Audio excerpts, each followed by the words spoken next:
French telecoms minister threatens Twitter with ban-in-you under disinformation law.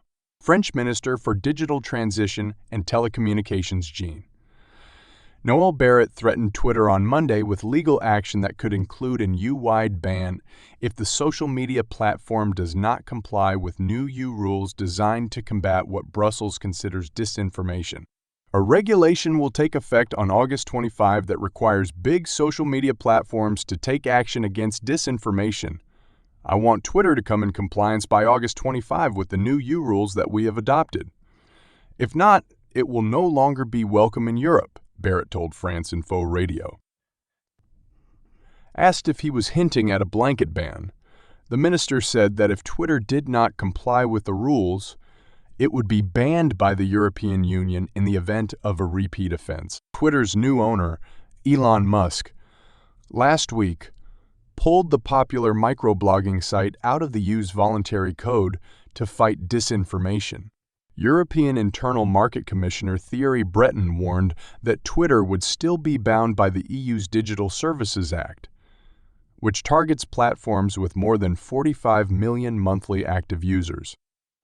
In February, EU Foreign Policy Chief Josep Borrell expressed concern that Twitter's policies under Musk would harm efforts to fight disinformation and manipulation, including by removing free access to its application programming interfaces.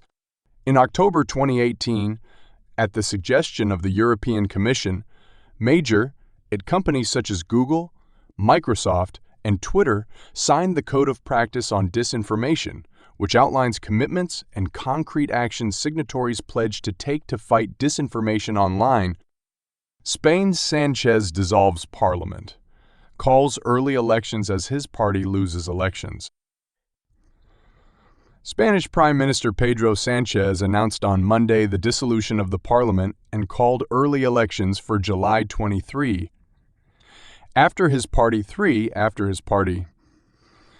The Spanish Socialist Workers' Party, has lost local elections. I informed the head of state, King Felipe VI, of the decision to convene the Council of Ministers this afternoon to dissolve the Cortes Generales and proceed with the calling of general elections, Sánchez said during a speech broadcast on the Spanish channel, adding that the early elections are scheduled for July 23.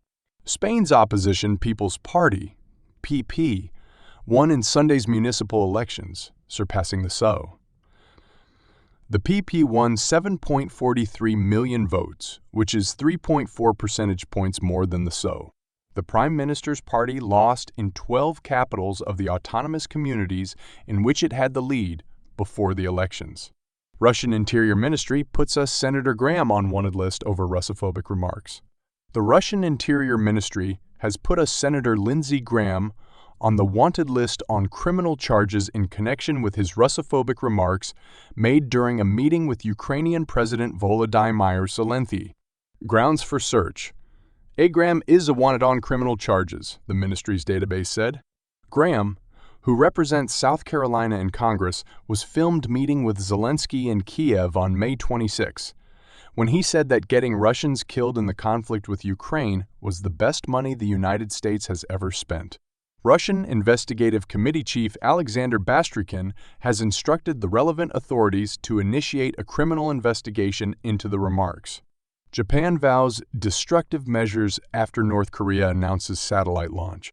Pyongyang notified Tokyo of its plans to launch a satellite into orbit as part of North Korea's space program, designating the launch window between May 31 and June 11. Japan's Coast Guard stated on Monday, Japan's Defense Ministry has announced that any North Korean missile violating the country's territory would be destroyed. The statement was made after Pyongyang informed the Japanese Coast Guard of a scheduled launch into orbit of its satellite in the coming days.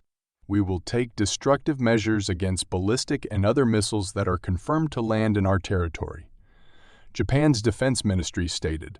The ministry added that it was preparing to use its Standard Missile 3, SEM 3, or Patriot Missile Pack 3 for the purpose. Pyongyang had specified that the launch window was between May 31 and June 11, as per the Japan Coast Guard website. The reason for the barrage of condemnation is that to carry out the launch, North Korea would have to resort to long-range missile technology. However, the Daepark Democratic People's Republic of Korea is banned from doing so under United Nations Security Council resolutions. Pyongyang has argued that these measures do not cover its civilian space program. The US, Japan, and South Korea all insist that this space program is only nominally civilian and allege that the launch of satellites is a means of advancing North Korea's missile program. Any missile launch by North Korea, even if it is called a satellite, is a serious violation of the relevant United Nations Security Council resolutions and a serious problem for the safety of the Japanese people. Fumio Kishida later told reporters. Japan's Chief Cabinet Secretary, Hirokazu Matsuno, also echoed these concerns, telling a press conference. The government recognizes that there is a possibility that the satellite may pass through our country's territory. Matsuno added that any launch by North Korea, even if termed a satellite launch, impacted the safety of Japanese citizens. A similar order to shoot down any missile that violates its territory had been given by Japan in February 2016. At that time, North Korea was believed to have attempted, but failed, to put a satellite into orbit. Earlier in May, Kim Jong-un had inspected preparations for the launch of North Korea's first military reconnaissance satellite, designed to deter the United States and South Korea.